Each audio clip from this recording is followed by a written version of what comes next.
Hola, amada familia, ¿cómo están? Bienvenidos. Qué gusto, qué placer poder compartir con cada uno de ustedes la palabra de vida, la palabra del Espíritu, la palabra que es luz. Dice, hablando de Jesús, en Él estaba la vida y la vida era la luz de los hombres. Damos gracias al Señor por permitirnos estos ambientes, este tiempo para compartir con cada uno de ustedes esta verdad que libera, que establece un orden nuevo, que no solamente rompe cadenas, que trae una reforma a la mente y al corazón. ¿Por qué? Porque no es una palabra cualquiera, no es una palabra de cualquier libro, es una palabra viva, es una palabra que tiene gobierno, que tiene autoridad, que tiene estructura. Es una palabra inspirada por el Espíritu Santo. Es la palabra del Espíritu. Es el mismo Espíritu ministrando esta verdad poderosa que tiene el poder para sustentarnos en medio de toda circunstancia, que tiene el poder para sustentarnos como lo sustentó a Pedro cuando Jesús le dijo, ven sobre las aguas. Pedro se sustentó en una palabra: si eres tú, manda que yo vaya a ti. El agua no tiene poder para sustentar a un ser humano. Igual las circunstancias que nosotros pasamos día a día no tienen ningún poder para sustentarnos. Solamente estamos sustentados cuando miramos a Jesús, cuando dependemos de la palabra. Y eso pasó con Pedro. Caminó sobre las aguas porque estaba enfocado, mirando la palabra, mirando a Jesús. Cuando comenzó a mirar en otra dirección, comenzó a hundirse. Entonces, qué importante es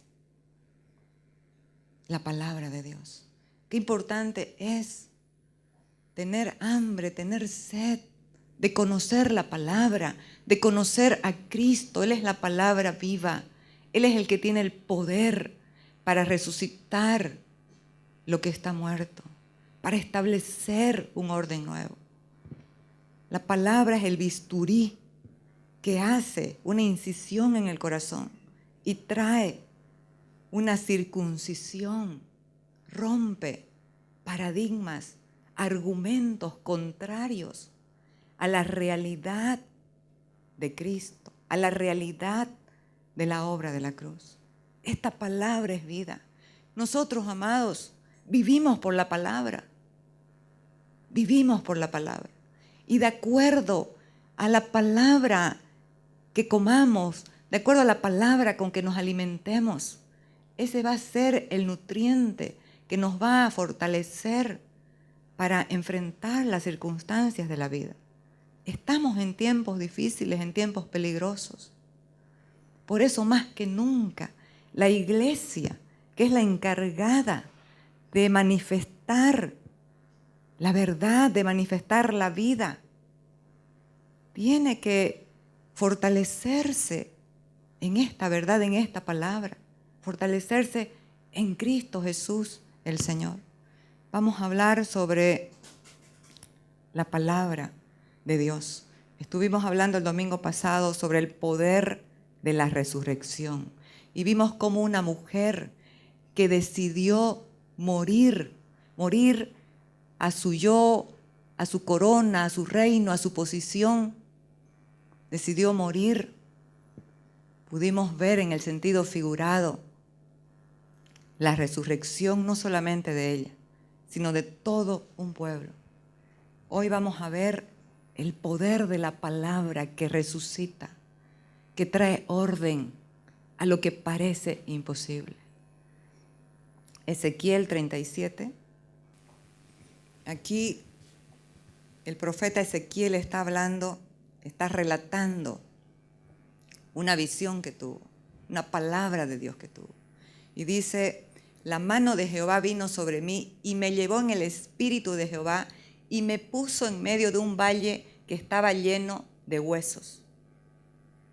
Y me hizo pasar cerca de ellos por todo alrededor, y aquí que eran muchísimos sobre la faz del campo, y por cierto secos en gran manera. Y me dijo: hijo de hombre, ¿vivirán estos huesos? Y dije: Señor Jehová, tú lo sabes. Esto era un caso imposible. Huesos secos y secos en gran manera y dispersos en toda la faz del campo. Eso es imposible. Pero para Dios no hay imposibles. Él es el Dios de lo imposible. Pero hay un elemento poderoso. Hay un elemento poderoso que trae la resurrección, la transformación, la liberación y establece algo nuevo. Y es la palabra de Dios. Me dijo entonces: profetiza sobre estos huesos y diles: huesos secos, oíd palabra de Dios. Eso es lo que necesita oír nuestra nación. Eso es lo que necesita oír nuestra circunstancia. La palabra de Dios, la que tiene el poder para transformar, para liberar, para resucitar lo que está muerto. Entonces, mis amados, nos vamos a concentrar en esta mañana en el poder de la palabra. Dios nos ha hablado, dice Hebreos, muchas veces y de muchas maneras, por los antiguos, por los profetas, pero en estos postreros días nos ha hablado por el Hijo, el quien es la imagen y la sustancia de Dios, el que sustenta todas las cosas con la palabra de su poder. Hace años prediqué esta palabra en una reunión y una persona me dijo: ¿y por qué no en el poder de su palabra? El poder es de Dios, es del Espíritu, pero el énfasis está en la palabra, está en la palabra de Dios. Entonces, profetiza ¿qué? La palabra. ¿Qué dice la palabra ante nuestras circunstancias? ¿Qué dice la palabra? Podemos nosotros, como Pedro, enfocarnos en las circunstancias, pero el Señor nos llama a enfocarnos en la verdad, en esta verdad consumada, en esta verdad que ya está hecho todo, todo ya está hecho, es una verdad consumada. Pero cada día necesitamos morir. ¿Por qué? Porque está consumado en el ámbito de lo legal, en el ámbito del espíritu y en el ámbito de lo eterno. Pero necesitamos morir cada día en el ámbito del alma, porque nuestra alma se va salvando cada día. Pero esta muerte no es tu obra, no es mi obra. Yo decido morir hoy. Esta muerte es la obra del Espíritu, cuando nosotros sí decidimos rendirnos al Espíritu para que Él pueda operar, pueda hacer su obra. Entonces, nosotros decidimos morir porque decidimos rendirnos al Espíritu. La muerte la opera Él en nuestras vidas. Él es el que opera, el que hace esa operación de establecer la fuerza de su espíritu, y la carne y el alma comienza a alinearse a esta realidad y a esta verdad. Vamos al segundo. Nadie echa vino nuevo en odres viejos. De otra manera, el vino nuevo romperá los odres y se derramará y los odres se perderán. Aquí Jesús está hablando, cuando está hablando de vino, estamos viendo que el vino es el resultado del proceso de la uva.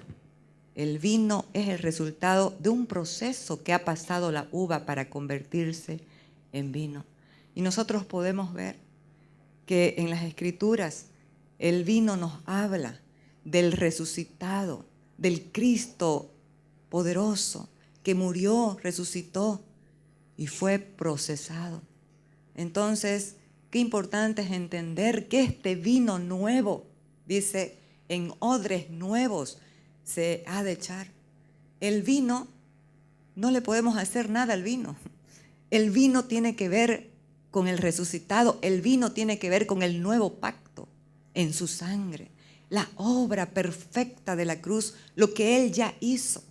El problema está en los odres. El problema está en los odres. ¿Y qué son los odres? Los odres es una mentalidad que tiene que ser alineada y sometida a la mente de Cristo, a la verdad de Cristo Jesús el Señor. La característica de un odre que se ha expuesto a la luz de la palabra, de la verdad, que conoce la palabra viviente, el espíritu vivificante, será un odre sensible a la voz del Espíritu, un odre humilde, sensible, obediente. Cuando estamos hablando de odre, es la figura para una mente y un corazón que puede contener esta revelación de la verdad de Cristo en nosotros, de la obra consumada. Pero no podemos nosotros recibir este vino nuevo en odres viejos. ¿Qué tipifica? ¿Cuál es la característica de un odre viejo? La rigidez, el endurecimiento, la rebelión. No puede contener lo nuevo. No tiene estructura para contener lo nuevo. ¿Y sabe cuál es el problema? Que se pierde el vino, pero también se pierden los odres. Entonces, qué importante es poder entender que la palabra de verdad, esta palabra de la verdad presente, esta palabra que nos enseña y nos muestra la obra de la cruz, es ese vino nuevo que se ha de poner en odres nuevos, se ha de poner en mentes renovadas, en mentes que se expongan constantemente a la palabra para que puedan sufrir la transformación. ¿Por qué? Porque los odres viejos son esos que se han conformado, que han tomado la forma del sistema del mundo, que se han amoldado al sistema del mundo.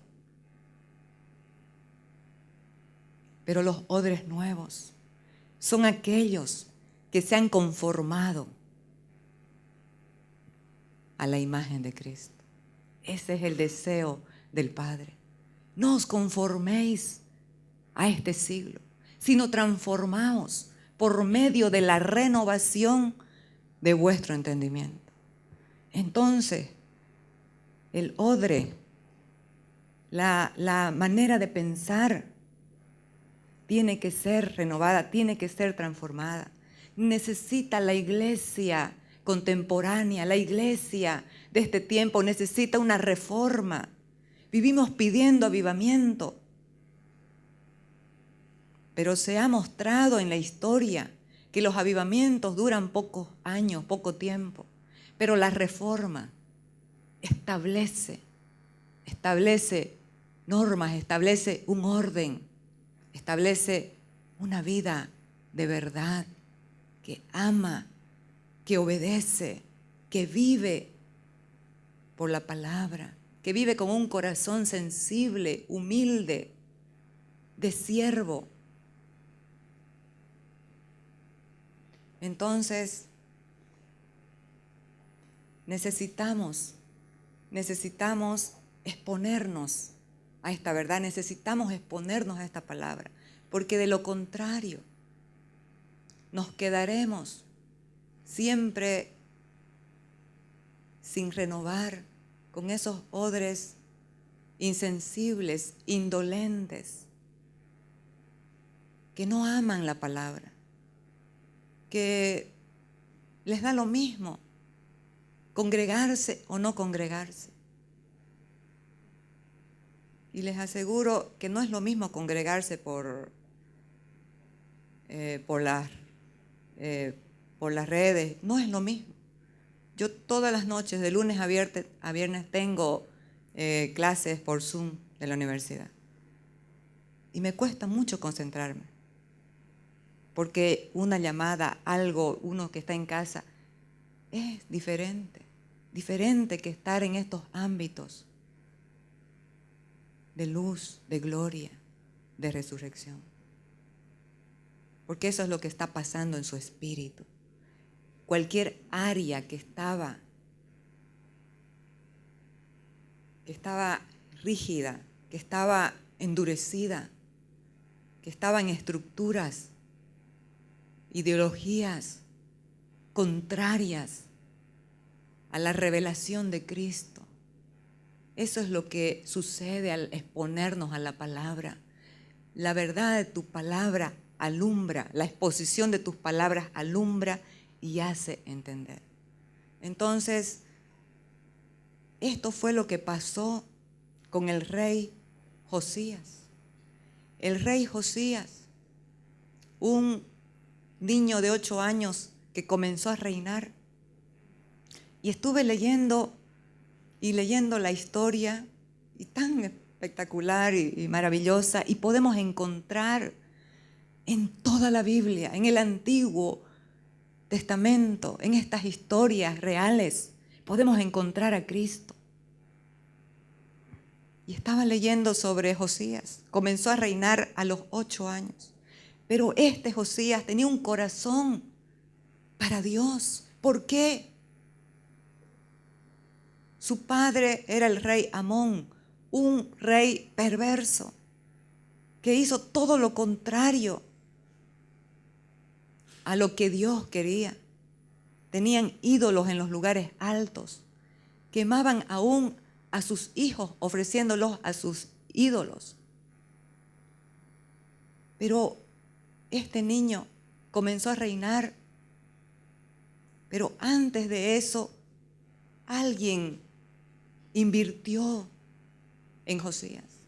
¿Quién fue ese alguien? Viendo la historia, su abuelo Manasés. El rey Manasés fue un rey perverso, hizo cosas terribles y Dios mandó juicio sobre él y sobre el pueblo y fue exiliado a Babilonia. Pero estando allá, en ese tiempo de dolor y de juicio, se arrepintió. Amados, mucha gente tiene temor a la palabra juicios. Esa palabra es muy buena en la Biblia. Cuando lo entendemos desde la óptica, desde la revelación de la cruz, vamos a entender que es muy buena, que son tiempos buenos, son tiempos de alineamiento. El rey David entendió y dijo: conozco que tus juicios son justos y conforme a tu fidelidad me has afligido. Oiga, las aflicciones de Dios tienen un propósito. ¿Sabe cuál es? Volvernos a Él. Sensibilizar nuestro corazón, volvernos a Él. Porque ahí es cuando buscamos. Entonces, ¿qué pasó con Manasés el perverso? Exiliado en dolor, comenzó a clamar al Dios vivo, al Dios misericordioso, al Dios de gracia, al Dios de nuevas oportunidades. ¿Y sabe qué hizo Dios? Lo perdonó y lo restauró a su reino. Y ahí aprovechó sus últimos años de ministrar la verdad a su nieto Josías. Con el hijo ya no pudo, porque lo que nosotros hacemos va a tener una trascendencia en nuestras generaciones. Y eso lo agarró Amón y comenzó a hacer todo lo contrario a lo que Dios mandaba. Pero Josías fue instruido por su abuelo Manasés. Amada familia, no dejemos de hablar a nuestros hijos. Y si a veces no puede hablar, modele a Cristo, manifieste a Cristo y ore por sus hijos. Necesitamos una generación de hombres y mujeres que van a gobernar. Manasés tenía muy claro que su nieto iba a gobernar algún día. ¿Y saben qué, mis amados? Cuando Dios nos establece gobierno Gobierno tiene que ver con administración de la gestión, la cual Él nos da para realizar. Y cuando no operamos de acuerdo a la madurez, al modelo de Dios, a lo que Dios quiere,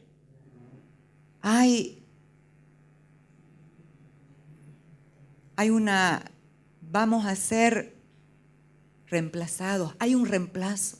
¿Sabe qué pasó con Amón? Solamente reinó 2 años y sus siervos lo mataron. Y Josías, de 8 años, comenzó a reinar. Imagínense, no hay edad para la madurez. La madurez tiene que ver cuánto de Cristo creció en nosotros, cuánto de Cristo se manifiesta en nosotros. Eso es madurez. Tiene que ver con la administración, de la gestión, de los recursos que se nos ha entregado. Y el mayor recurso que se nos entregó, amados, es la vida de Cristo. ¿Qué estamos haciendo con la vida de Cristo? Entonces, dice que Josías siguió creciendo y comenzó a ir ordenando algunas cosas.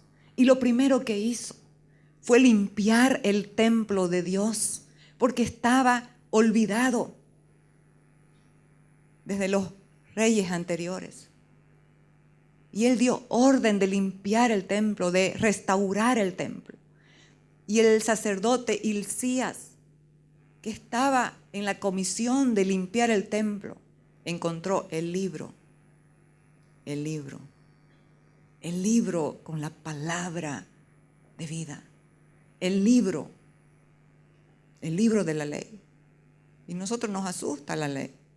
Lo que pasa es que hemos visto en los evangelios algo que no era la ley, sino el Talmud, 1500 acepciones de costumbres, tradiciones de hombres que Jesús les dijo: ustedes dejan el mandamiento de Dios por sus costumbres y sus tradiciones. Pero la ley, dijo el apóstol Pablo, es santa, es pura. Lo único que nos muestra el pecado, pero también nos muestra nuestra debilidad, que no podemos cumplirla. ¿Y cuál es su finalidad? ¿Cuál es el propósito de la ley? Llevarnos a Cristo. El fin de la ley es Cristo. En otras palabras, la finalidad de la ley es Cristo. Es que conozcamos a Cristo. Entonces, cuando Hilcías le da a Safán, un colaborador del rey, y le dice: encontrado el libro, llévaselo al rey. Y le dicen al rey: hemos encontrado el libro. No leían años de años, y por eso la nación estaba como estaba. Una nación en caos, una nación en engaño, una nación que oraba a Baal para que llueva para sus cosechas. Imagínense. Y le decían: pero podemos servir a Baal y podemos servir a Jehová. Amados, y la iglesia está hoy así. Solo a tu Dios servirás, solo a tu Dios adorarás y a Él servirás. No hay otros. Entonces, ¿qué pasó? Vamos a ver 4 puntos de lo que pasó.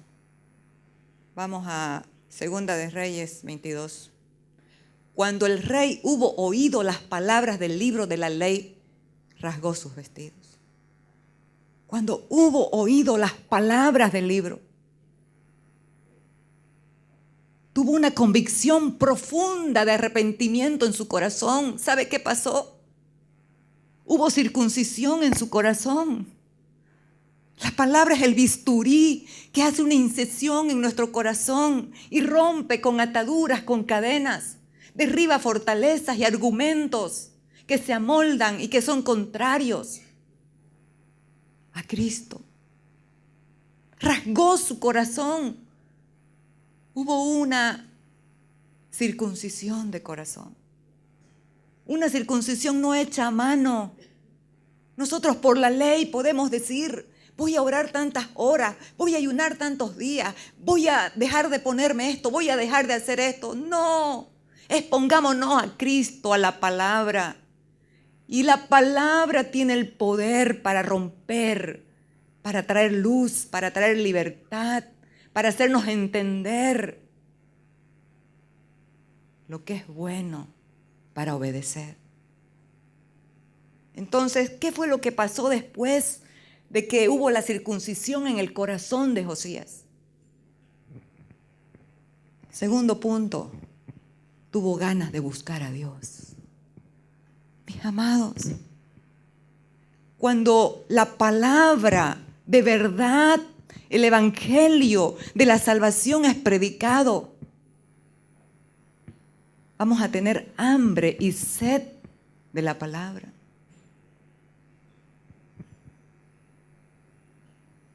Vamos a tener hambre y sed de tener comunión con Dios. Lo segundo que pasó fue que buscó a Dios y dijo a los sacerdotes, vayan y pregunten por mí a Dios. En ese tiempo del antiguo pacto, Dios no estaba como hoy en el nuevo pacto en cada corazón. Usted y yo somos la habitación de Dios. Él estaba afuera y se hablaban por los profetas. Busquen, pregúntenle a Dios por mí. Pero ¿sabe qué fue lo tercero que pasó? ¿Qué es lo tercero que pasó con Josías? Y lo que va a pasar con un corazón que se expone a la palabra, que se deja circuncidar por él. Se acaba el egoísmo y comienza a mirar corporativamente. ¿Sabe qué dijo? Busquen, pregunten por mí al Señor, por el pueblo y por Judá. Es que eso es lo que pasa, mis amados. Se acaba el egoísmo.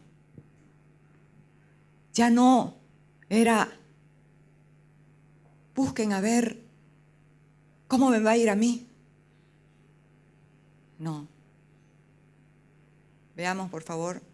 Luego el rey dio orden al sacerdote Hilcías, a Hicán, hijo de Safar, a Acbor, hijo de Micaías, a escriba Safán y a Asaías, siervos del rey, diciendo, id y preguntad a Jehová por mí, y por el pueblo y por todo Judá. Qué espectacular, amados.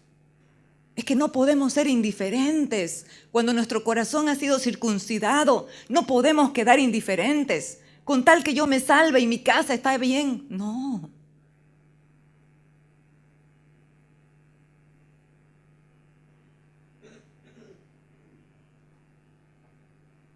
Jesús era tan categórico y tan claro.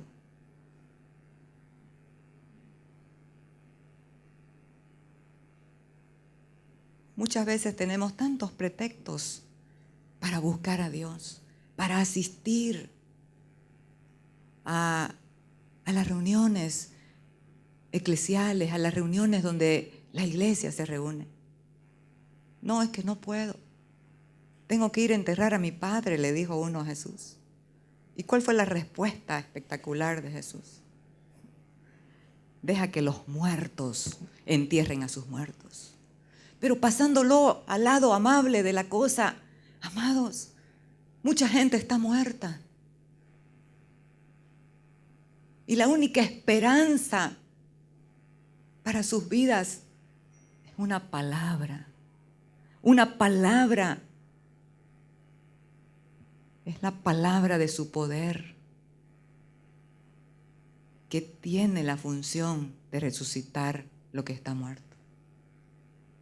Entonces, id y preguntad por mí, por el pueblo y por Judá, acerca de las palabras de este libro que se ha hallado, porque grande es la ira de Jehová que se ha encendido contra nosotros, por cuanto nuestros padres no escucharon las palabras de este libro para hacer conforme a todo lo que nos fue escrito. Comienza haber un temor reverente a Dios. Sigamos. Entonces fueron y buscaron a una profetisa llamada Hulda. No la buscaron por sus dones sino porque una mujer que podía escuchar la voz de Dios. Necesitamos tener comunión con gente que pueda escuchar la voz de Dios. Todos estamos habilitados en este nuevo pacto para escuchar la voz de Dios. Pero hay situaciones en nuestras vidas que no le permitimos al Espíritu Santo operar la manifestación de su voz, de su palabra, por desobediencia, a veces por falta de perdón. A veces son tantas situaciones día a día que van tapando nuestros oídos a su voz. Y lo mayor de todo es oír su voz. ¿Saben qué, amados? ¿Saben qué pasa cuando nosotros escuchamos la voz de Dios? ¿Sabe qué pasa cuando escuchamos la palabra de su poder? Se enternece nuestro corazón.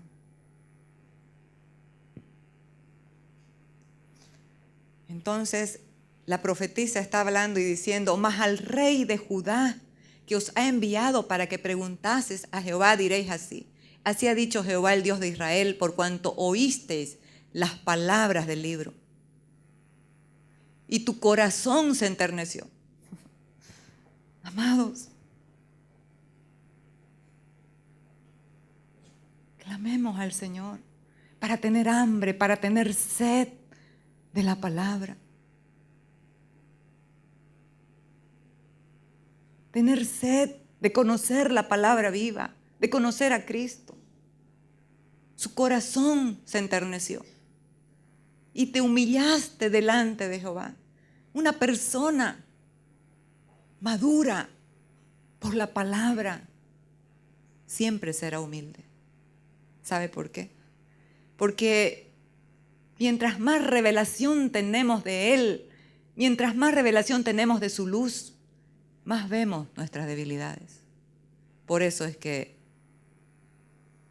bástate mi gracia, porque mi poder se fortalece en tu debilidad.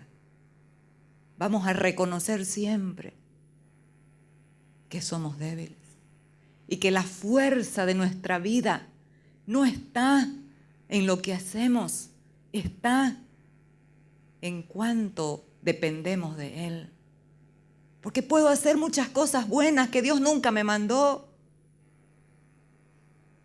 Esto no es por obras. Esto es oír atentamente la voz de Dios. Eso es obediencia. Oír con atención, ver sabiamente. Cuando oísteis lo que yo he pronunciado contra este lugar y contra sus moradores que vendrán a ser asolados y malditos, y rasgaste tus vestidos y lloraste en mi presencia, también yo te he oído, dice Jehová. Por tanto, he aquí yo te recogeré con tus padres y serás llevado a tu sepulcro en paz, y no verán tus ojos todo el mal que yo traigo sobre este lugar. Y ellos dieron al rey la respuesta.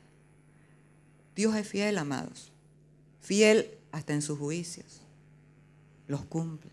Pero también es fiel cuando la gente se arrepiente y los corta. Porque ¿para qué son? Para volvernos a Él. ¿Saben por qué? Porque separados de Él nada podemos hacer. Separados de Él no hay vida. No podemos subsistir separados de Él. Y Él lo sabe, porque Él nos creó Cuando alguien crea un invento, sabe cómo funciona ese invento. Usted y yo somos la creación de Dios y Él sabe cómo funcionamos. Sabe que lo que necesitamos es su vida, es su presencia en nosotros, es la amistad con el Espíritu Santo. Sigamos. Aquí el cuarto punto. ¿Qué fue lo que hizo este hombre?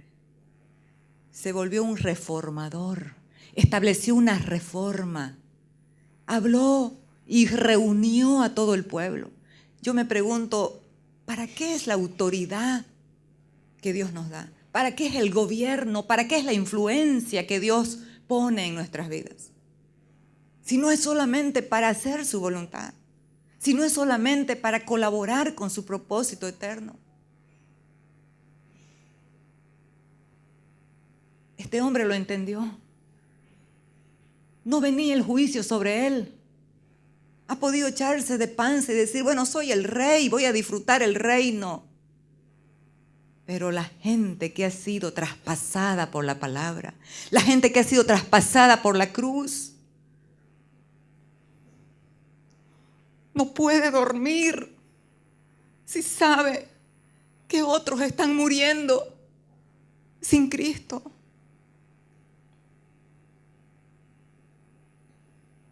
Ayer en el súper hice recibir a un chiquito de unos 10 años. Estaba pidiendo algo y le di, pero con la intención de que reciba a Cristo. ¿Y sabe qué? Cuando le hablé de Cristo, le dije, ahora Él va a ser tu Padre, Dios va a ser tu Padre. Aceptarlo en tu corazón, yo te voy a guiar en una oración. Y lo dije, repetí, yo cerré mis ojos y abrí uno para ver. ¿Y sabe qué? Me enterneció mi corazón. Sus ojos cerrados así, de todo corazón, recibiendo a Cristo. Y le dije, ¿dónde vivís? Para poder ayudarlo. Vivo en un hogar, me dijo. ¿Y saben qué? Le quedé tranquila y le dije, Dios es tu Padre. Hoy Dios se ha convertido en tu papá.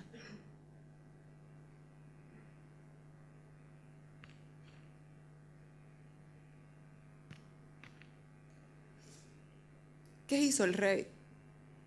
Entonces el rey usó la autoridad, el poder, administró bien los recursos que Dios le había entregado y reunió al pueblo. ¿Para qué?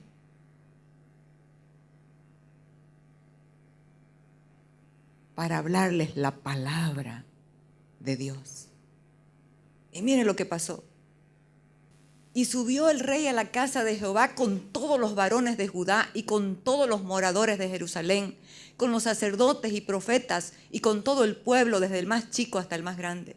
Y leyó, y oyéndolo ellos, todas las palabras del libro del pacto que había sido hallado en la casa de Jehová. Y poniéndose el rey en pie junto a la columna, hizo pacto delante de Jehová de que irían en pos de Jehová y guardarían sus mandamientos, sus testimonios, sus estatutos con todo el corazón y con toda el alma, y que cumplirían las palabras del pacto que estaban escritas en aquel libro. Y todo el pueblo confirmó el pacto. Amados, este es un pacto eterno, es un pacto de amor. Y eso les ministró Josías. El mandato de Dios no es para molestarnos la paciencia, es para preservarnos la vida. Aquí retrocedemos unos puntos atrás. Cuando nos exponemos a la palabra, esa palabra que enternece nuestro corazón, Esto sucedió a 2 discípulos de Jesús que estaban camino de Emaús. Y Jesús mismo, el resucitado, el vino nuevo, se apareció y caminó con ellos. ¿Y sabe qué hizo Jesús? Comenzó a hablar de las Escrituras. Comenzó a hablar de las Escrituras desde Moisés hasta los profetas.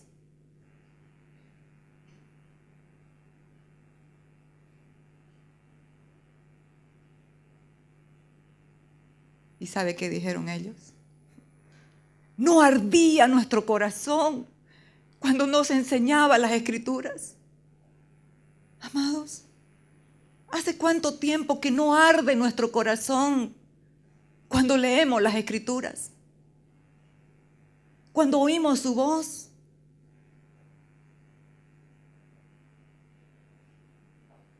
Y se decían el uno al otro, no ardía nuestro corazón en nosotros mientras nos hablaba en el camino y cuando nos abría las Escrituras. ¿Y saben qué? El quebrantamiento es espontáneo.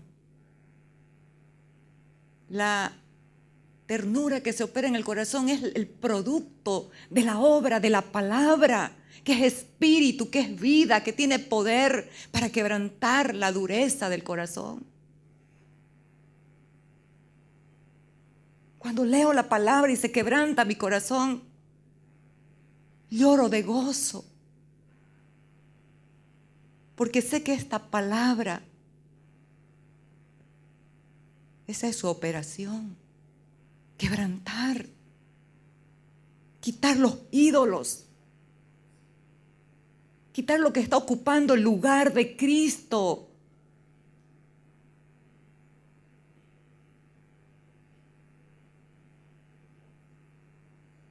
Que nos lleve a buscar, a tener comunión con su presencia. ¿Sabe con qué tenemos comunión en esta edad, en esta época? En esta época de la tecnología, con nuestro celular. Podemos estar separados de todo, pero nuestro celular está ahí. ¿Sí o no? Podemos estar encerrados en un cuarto. Voy a orar, a hablar con Dios. Están cerradas las puertas, pero tenemos ventanas abiertas. ¿Cuáles son?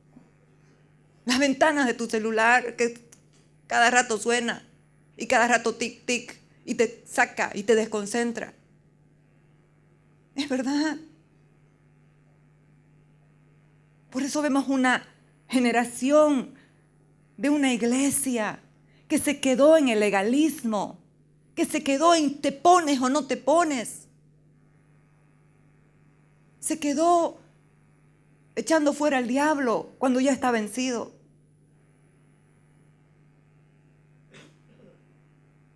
Amados, yo tengo un sueño, como dijo Martin Luther King. Yo tengo un sueño. Y Dios me habló un día audiblemente a mi voz. Y sé que no es una estructura de un lugar. Sé que son vidas. Yo tengo un sueño.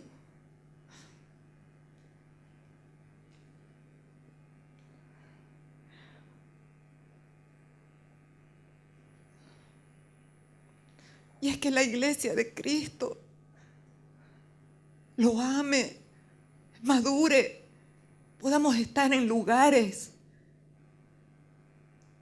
de gobierno, podemos entrar en esos lugares de corrupción para limpiar, para hacer sal, para hacer luz. Y creo y lo profetizo que este será el tiempo donde los hijos de Dios van a reemplazar a los hijos de las tinieblas en esos lugares de autoridad, en esos lugares de gobierno.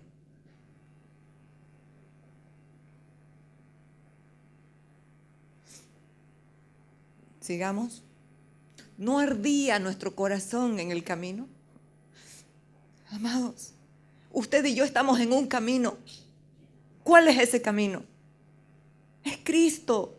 Yo soy el camino, la verdad y la vida. Este camino necesita un precursor. Este camino necesita un guía. Él es el camino y Él es el guía.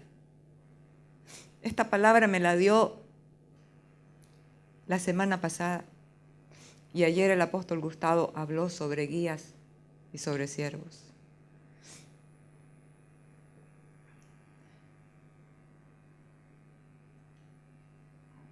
¿Sabe cuál es el guía de este camino? El Espíritu Santo de Dios. Los que son hijos de Dios son guiados por el Espíritu Santo de Dios. Aquí, Proverbios 6 nos habla algo muy interesante. Cuando la iglesia, cuando esta asamblea, porque eso significa también, eclesía, esta asamblea se reúne, es para tratar asuntos de gobierno. Cuando esta asamblea se reúne, cuando la iglesia se reúne, es para ser edificada por la palabra, por la verdad. Es para ser exhortada y consolada. Porque ese es el poder que tiene la palabra. Edificar, exhortar y consolar. Qué bueno, amados, es ser exhortados. Mire, Manasés, si Manasés no haya sido exhortado por Dios, no tendríamos un Josías, que hizo reformas extraordinarias, impresionantes en el reino de Judá. Entonces, porque el mandamiento es lámpara, el mandamiento nos va a llevar a la obediencia. Es lámpara que nos aclara. Cada que tú obedeces, se te aclara más este camino. El mandamiento conecta con obediencia, con luz. Y la enseñanza es luz. Hoy estamos recibiendo luz. Está siendo impartido Cristo.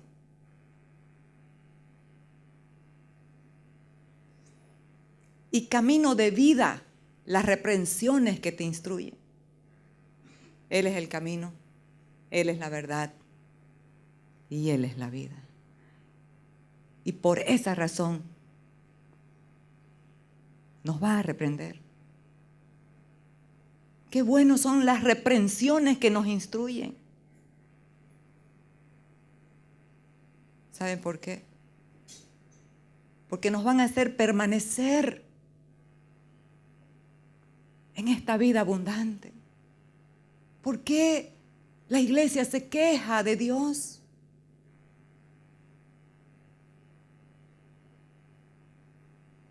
No han muerto al yo. No han permitido al Espíritu Santo que haga esa operación.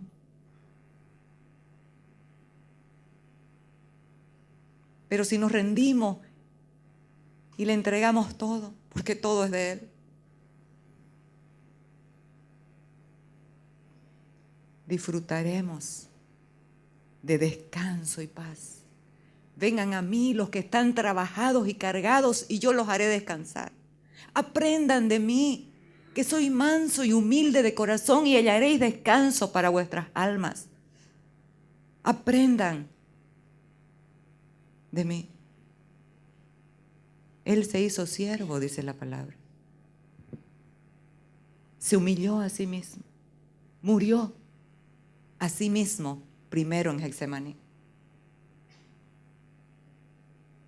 Entonces volvemos a Segunda de Reyes 23.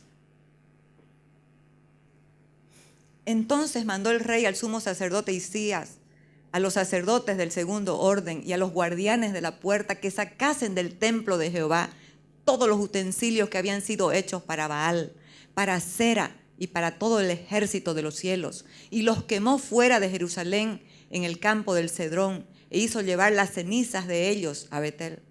Aquí se estaba cumpliendo una palabra que había dado un profeta, porque Dios cumple lo que promete, amados.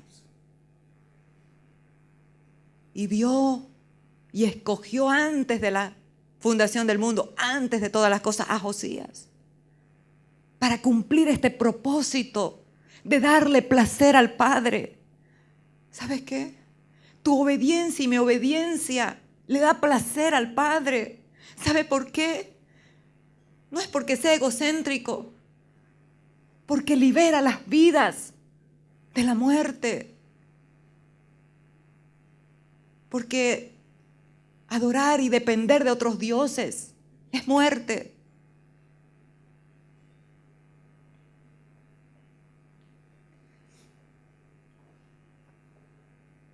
Y quitó a los sacerdotes idólatras que habían puesto los reyes de Judá para que quemasen incienso en los lugares altos en las ciudades de Judá y en los alrededores de Jerusalén. Y asimismo a los que quemaban incienso a Baal, al sol, a la luna y a los signos del zodiaco.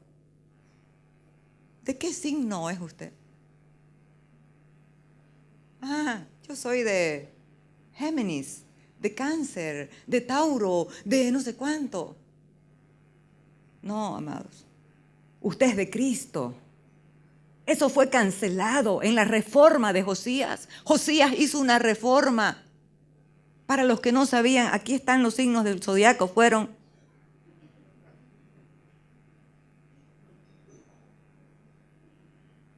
quemaron incienso a Baal, al sol, a la luna, a los signos del zodiaco y a todo el ejército de los cielos. Cuando le pregunte de qué signo es usted, el signo de Cristo. Hay mucho poder esta mañana. Hay un poder de resurrección aquí. Maravilloso. Áreas de las vidas que estaban apagadas están siendo encendidas por el poder del Espíritu, por el poder de la palabra que sustenta todas las cosas. Está alineando, está volviendo los corazones al primer amor, a la pasión por Él, al deseo por Él. Aquí quemó todos los ídolos. Y nosotros podemos decir, pero eso era en el antiguo pacto. Primera de Juan 5:21. ¿Sabe cómo termina el apóstol Juan? El apóstol del amor, el que se denominaba a sí mismo el que es amado por Jesús, al que Jesús ama. Así se denominaba él en sus cartas.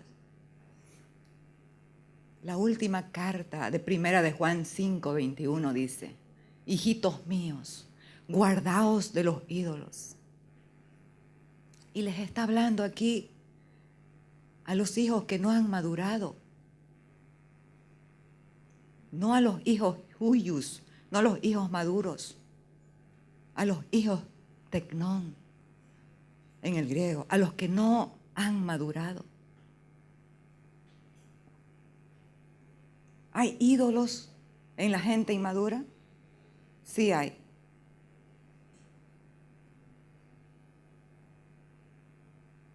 Mi ídolo es mi hijo, mi hija. Mi ídolo es mi trabajo, mi título. Mi ídolo es mi esposo, mi esposa.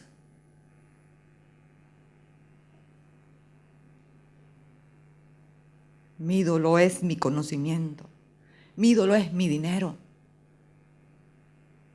Hijitos míos, guardaos de los ídolos. Cualquier cosa que está ocupando el lugar de Dios en tu corazón es un ídolo. Arrepintámonos.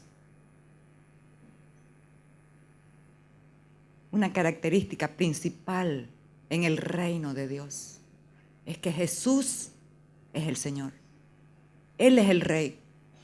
Lo demás tiene que estar debajo de Él. Sigamos, estamos terminando puntual. El quinto punto, cuando nos exponemos a la palabra de verdad. Josías celebró la Pascua. ¿Saben qué? Entendió lo que es la Pascua Esto nos habla que entendió la obra de la cruz, entendió la expiación.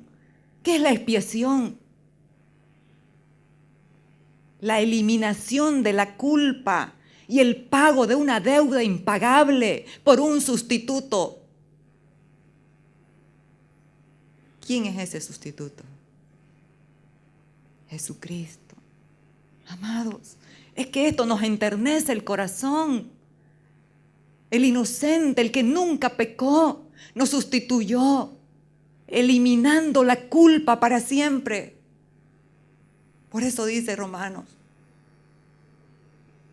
no hay condenación alguna para los que están en Cristo Jesús. Gloria a Dios. ¿Por qué? Porque la ley del Espíritu de vida en Cristo Jesús me ha librado de la ley del pecado y de la muerte. Entonces Josías celebró la Pascua, entendió. ¿Qué es Pascua en hebreo? Pasar por alto. La sangre de Cristo hizo que la muerte pase por encima y no los toque, para sacarlos de la esclavitud. Amados, entendió la obra de la cruz. Y si usted lee, dice que no hubo una Pascua desde Moisés hasta Josías como la que él realizó. ¿Por qué? Porque su corazón se enterneció, porque hubo una circuncisión en su corazón, porque hubo empatía y compasión por el pueblo, porque hubo obediencia a la verdad de Dios, al deseo de Dios, al querer de Dios. Entonces mandó el rey a todo el pueblo diciendo: haced la Pascua a Jehová vuestro Dios, conforme a lo que está escrito en este libro. Limpiaos pues de la vieja levadura, para que seáis nueva masa, sin levadura como sois. Qué espectacular lo que escribe el apóstol Pablo. Oiga, en la palabra hay poesía. Nos está hablando: limpiaos, para que seáis nueva masa, como ya sois. Nos está mostrando lo que ya somos. Ya somos limpios. Ya somos nueva creación, nueva masa en Cristo. Nueva criatura en Cristo. ¿Por qué? Porque nuestra Pascua es Cristo, que ya fue sacrificada por nosotros.